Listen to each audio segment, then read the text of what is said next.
what I do here is I start with something that's gonna catch fire well. I don't know how this lighter is working, but I probably have too much, but have it catch.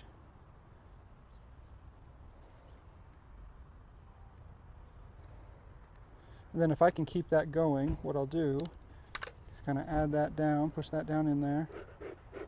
You want that smoke to keep going. Good.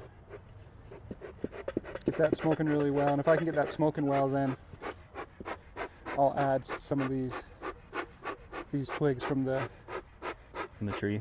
From the pine tree.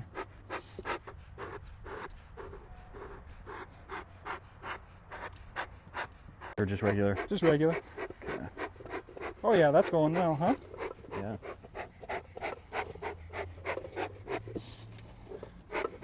One thing I didn't realize about beekeeping when I got into it was that it is a smoky business. It is, like I didn't know. I was a little intimidated by the smoker in the beginning. I was like, it can't be that big of a deal, and I tried to do beekeeping without it.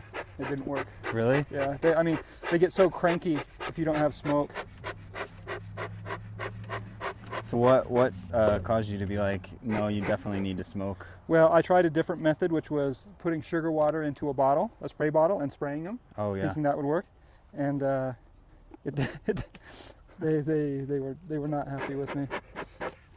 Okay, I think we'll want to, just keep this going as we get moving, but that should last us a while.